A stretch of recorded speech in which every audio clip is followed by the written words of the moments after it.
I'm Doug Jessup. And I'm Nisha Nagaring, and welcome to Family Heritage Stories, where we talk about what makes us, things like traditions, values, and culture. How are these things passed down from generation to generation? Through deeds, through words, and through stories.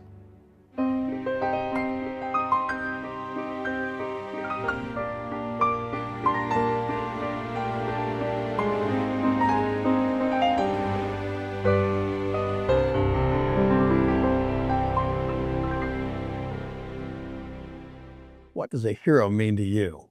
To me, it's ordinary people doing extraordinary things. It's time for Hero Salute Stories.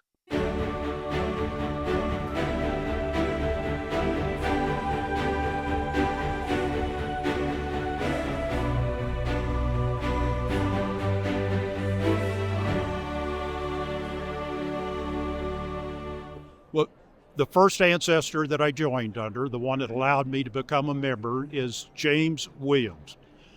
He's from Delaware, and as a young man, he enlisted in the Delaware Flying Camp. And what that is, it almost sounds like it's George Washington's Air Force, but I understand they just walked fast. And what happened is a lot of the young men joined up with Washington, and they were up at New York. And so Washington himself was concerned about that he didn't have people to cover the mid-Atlantic states. And the British with their ships might choose to land nearby, and he wanted a force that would react quickly to counter the British when they landed. And so Pennsylvania, Delaware, New Jersey formed a flying camp, and their role for about 6 months, and that's all they lasted, was to respond quickly if the British showed up, which during that period of time it didn't. And when he finished, he went back to his farm, and then a little later he enlisted in the 2nd Delaware Regiment, and he goes back up to the New York area. Didn't really get engaged in combat, but he was crowd control for the execution of Major Andre, the British spy. And that's it. What was his name again? James Williams. James Williams, okay. And this would have been around what years? 1776 is when he joined the flying camp. What does it mean to you to know that you had an ancestor that served in the American Revolution? Well, I'm proud of it because I'm proud of the principles that inspired them, and we want to share those with other people. Share them with other descendants, but also to share them with people like my father's family that came from Germany long after the Revolution. But they came here because they're inspired by the same principles. And there's people arriving today because they admire what we stand for, the principles that were supported by our revolutionary ancestors.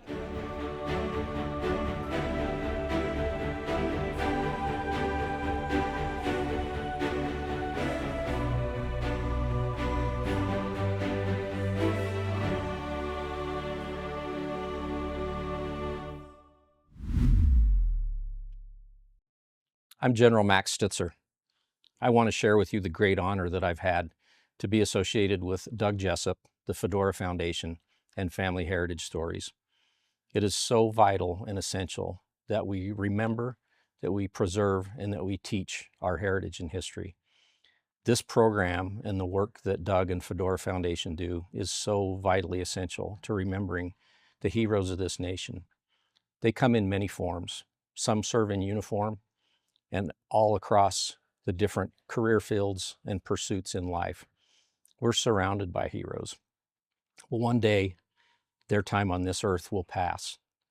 They must always be remembered and thanked for what they've done to give us the way of life that we have, to preserve what matters to us as a nation, as a people, as communities.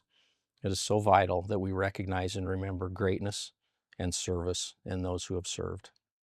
Have you ever wondered how an object becomes important enough to be passed down from generation to generation? Well, a little bit later in the show, we share one of our viewers' treasures remembered. I'm Bill Swetke, with the sons of the American Revolution, and you're watching Family Heritage Stories. There is something so special about the bond between a grandchild and grandparent. So, how would you answer the question? Tell me about your grandma or grandpa.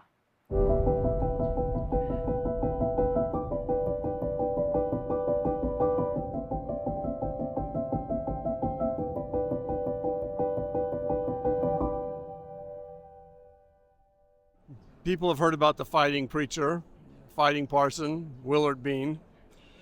He is my great grandfather's brother.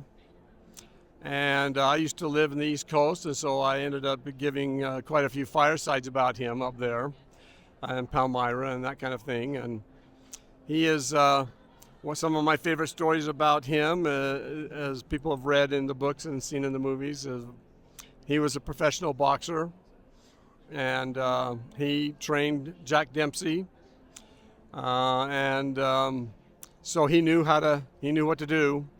And he was a force to be reckoned with. When people tried to drive him out, he said, "No, I'm here to stay."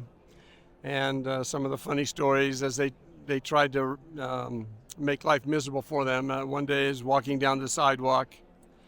Somebody turned the hose on him and says, "You Mormons believe in baptism," and he jumped the fence and said, "Well, we also believe on the laying on of hands."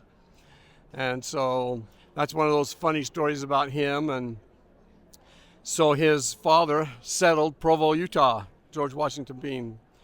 And so we have a lot of heritage out here, a lot of roots, the Beans do. We look back on those family heritage stories, and it helps kind of give you a little, it gives meaning and purpose to your life when you see the kind of goodness and the greatness that your forefathers have, and the sacrifices that they've made, and the courage that they exhibited, and the fortitude that the I can do attitude, have to attitude, faith on the Lord and in humanity. Everyone has unique skills and interests. How did you get into your occupation?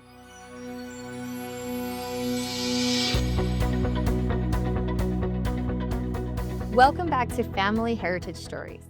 I'm Krista Numbers, and for today's Utah success story, I am joined by Josh and Ashley Johnson from Tip Top Canine. Thanks so much for being here today. Of course. So happy to talk to you. I'm huge fans. My dog Nico is a huge fan. He attended their dog training boot camp just recently. So I'm very excited to have them share their story with you. Tell us a little bit about Tip Top Canine and how you got involved. Yeah, so I got involved about 7 years ago, back in 2018. So prior to becoming a dog trainer, I actually graduated from BYU and got a job working for an energy consulting firm. After a couple of years into working there, I could start to tell I love the people.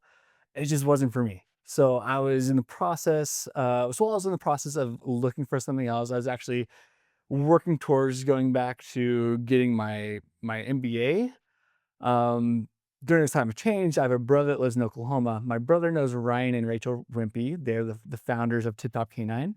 They mentioned to my brother that there's opportunities to open up locations out here in Utah. My brother plugged away at me. He's like, "Hey, you should do this. I know you love working with dogs." Surprisingly, it took a lot of twisting my elbow. I never saw myself as a business owner, as a manager of any sort, totally contradictory to my personality.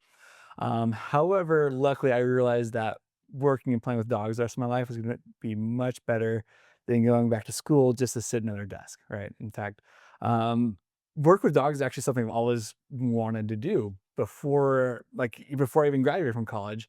One of my friends asked me, what would be my dream job? I told him work with dogs, training dogs would be awesome. Had no idea how to even get into that world, right? But luckily I've found Tip Top Canine and been living my dream ever since. I love this story. You went from marketing and working in energy solutions, is that right? To totally different career shift and following a passion that you had from a young age. That's amazing. Yeah. I love that story. Ashley, how did you feel? I love the story. How did you feel when Josh said he wanted to make this big career change? Yeah, so funny enough, I was a total cat person growing up, but when we were starting to date early on, Josh said he's going to go out to Oklahoma to pursue dog training. And I was like, I'm not sure how we're going to end up or what this is leading to, but you seem passionate about it. You seem excited. Let's go for it, right? And so Josh got a sweet black lab he adopted, took him out to Oklahoma, and yeah, he was out at training during that time away and apart. I really grew to say, yeah, I like Josh. So when he came back, we continued dating, we got engaged, and I became a dog mom officially. And it's been really fun since. So Josh told me he even convinced you to become a dog mom in place of a cat mom. Is that true? it's true. Yeah, we don't have any cats, but we have one, soon to be 2 dogs. So You went from desk job to dog trainer. You went from cat mom to dog mom. I love yeah. that. That's so much fun. Tell me more about the business.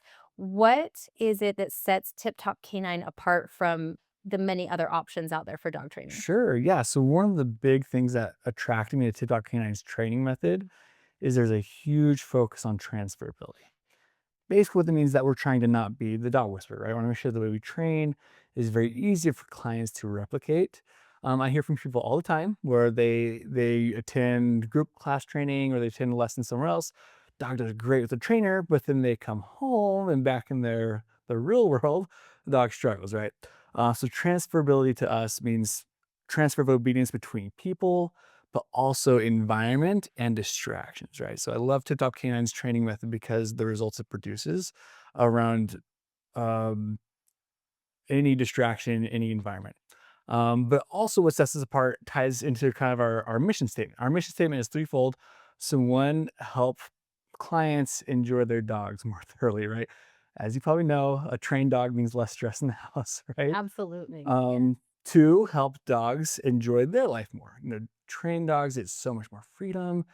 They get to go places more with their owners. They just get to be a dog more. But three, most importantly, to fix behavioral issues and keep them fixed.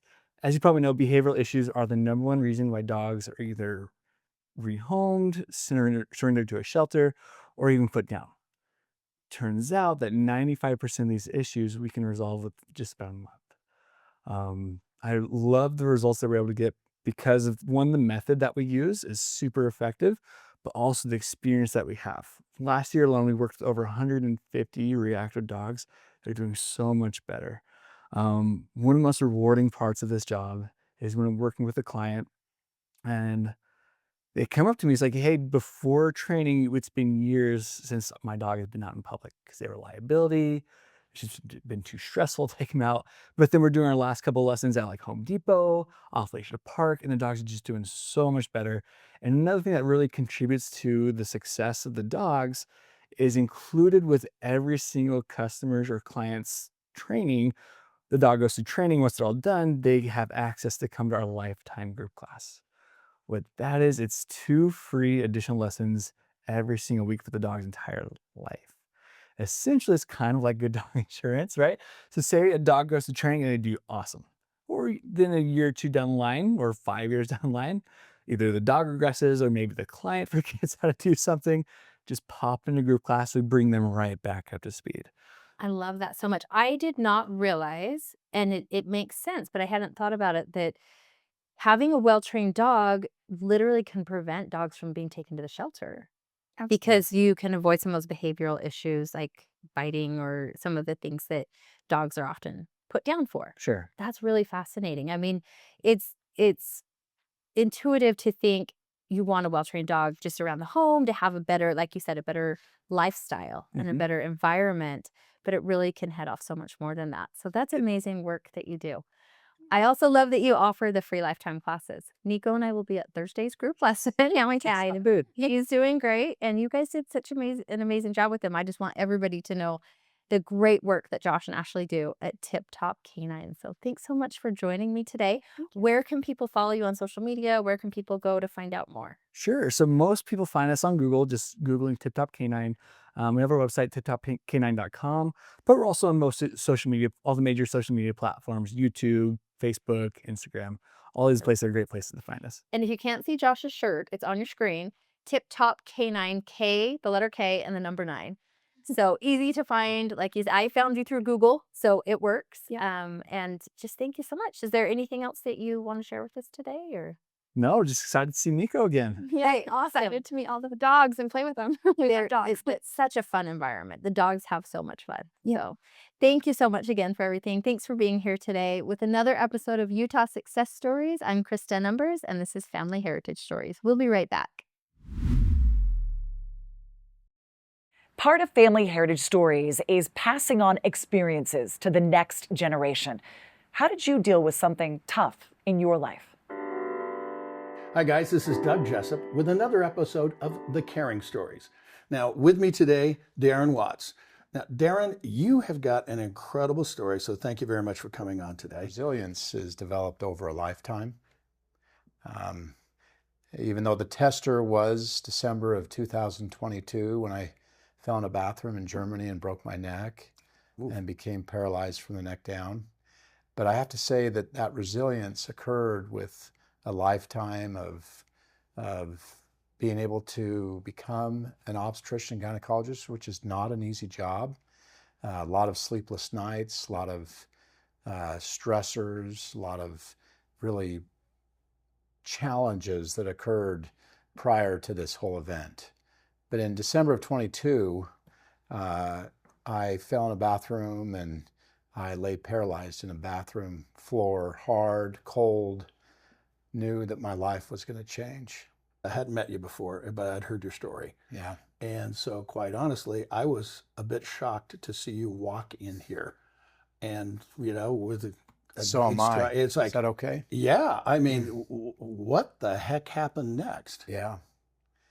Well, that's the best part of the story. Obviously, the worst part is what we just talked about. As I lay in my hospital bed in Germany, paralyzed from the neck down, realizing that life was going to be totally different. I was really flooded with this amazing emotion that I knew that things were going to be fine and that God had a different path for me.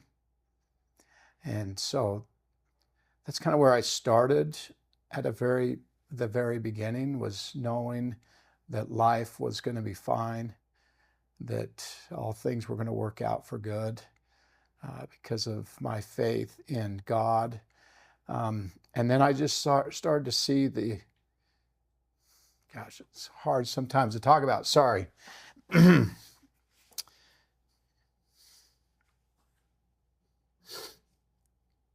Gosh, gotta collect myself. Anyway, then I just started to see the amazing people around me. You know, a wife who really never left my side, and a daughter who, all my daughters and my sons were just amazing. Family reached out. And so it was, even though I laid with really very little motion, I woke up from surgery. You know, surgery was done in the University Hospital in Munich, and they did a great job. I woke up, miraculously, I could move my left leg just a little bit. And I kept moving it and thought, okay, this is just the start. And it was the start of a lot of, I believe, some people call it motor tics, but a lot of just persistent to say, I'm getting this, I'm going to keep going, I'm going to keep moving my legs. In fact, at one point, the nurses said, will you stop moving your legs? In their broken English. And I just said, I stopped for a second, then I just kept going. Not being able to work as a physician in the same capacity takes away a part of who you are, in the sense of being able to help and serve other people. And so for me, this journey, which is not a journey that I've ever sought after, about 4 months ago, in the same way that I had that revelation in my hospital bed in Germany, knowing that everything would be fine, the inspiration came that I should run for mayor. And I thought, this is not who I am. But it kept coming and it kept coming. And then I started looking into what the job entailed. And started meeting with people and met with the current mayor who's been serving for the past 12 years and is not up for re-election. He was a great guy, Rob Daly. And I met with the city manager of our city, and really with the thought, like, do I want to do this? Is this the right thing for me to do? And then I just felt like this is what I'm going to try. I'm going to go for it. And so as I've done through all of my career, what I've chosen to do is surround myself with the best people, really work together to continue to build on the community that I think is so amazing in Holiday currently. Now you have what I call a legacy of service and helping. So Yeah. through your, service as a doctor and your church service and such. But I also understand that your dad was a great example to you. Yeah. Tell me about your dad. So my dad came from Australia at a young age, 21 years of age. Met his wife, my mom, in Utah. She's a Delta Rabbit. She's a great Southern Utah gal. And they stayed in Utah. And my dad's an architect and developer, an amazing guy. And in every aspect of his life, he tried to build, not just build a community and building homes, but built young men. I think he worked with young men in our church for 45 years. I think most people know him either through that or through the scouting program. He was tireless in his desire to help people. And so I saw that, I felt that. And he's now 93 years old. As a grandfather myself, Yeah. so one thing I can promise you, your grandkids, when they're our age, are going to tell the story about how their grandpa overcame.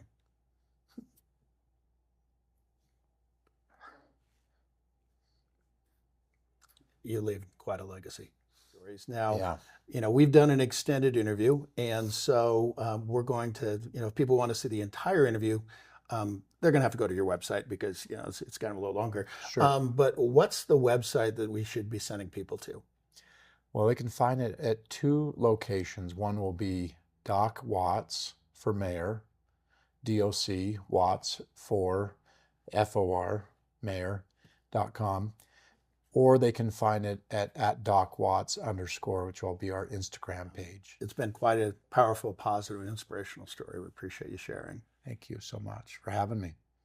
With another entry into the Caring Stories and Darren Watts, I'm Doug Jessup. You're watching Family Heritage Stories with me and my grandpa. We'll be right back.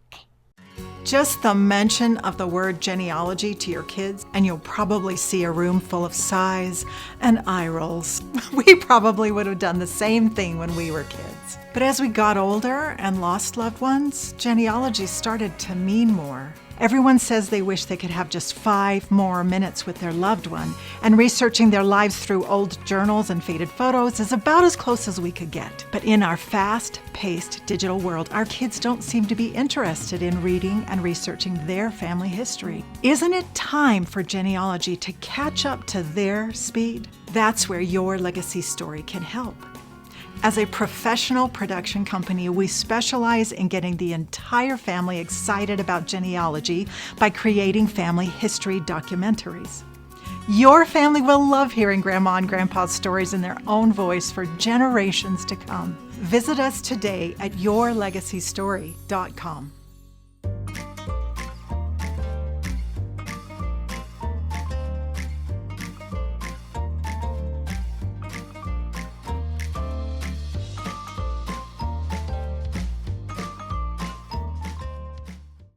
Up next, we're talking about culture.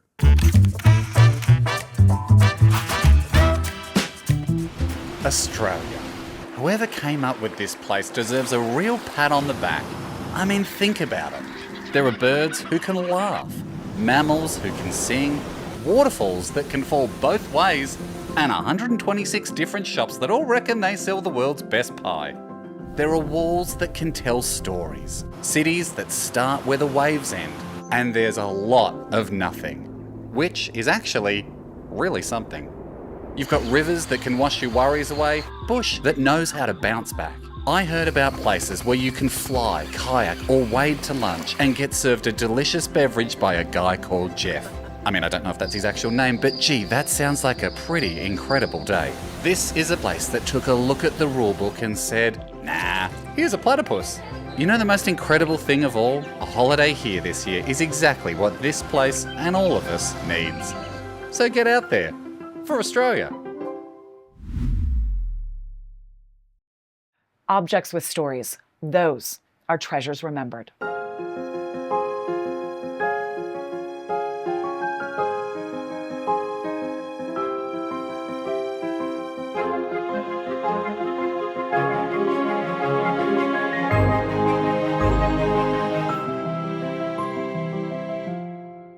Most everyone in the United States descends from someone that immigrated here. What would you bring to remember your home country, knowing that you would probably never see your home country again? Ida Josephine Youngquist arrived in the United States in 1902. She brought with her this silver mesh coin purse. Inside were these special coins, including this Swedish krona from 1731 to remind her of home. Objects with stories are treasures remembered. Everyone has a story. And sometimes those stories are told through music.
It's our honor to be able to help people remember where they came from.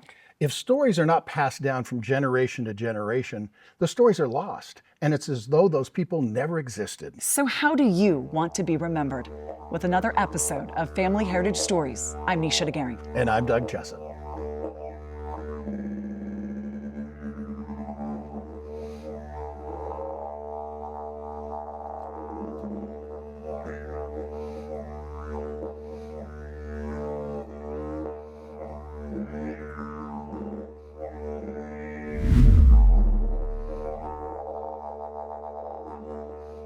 Quack, quack.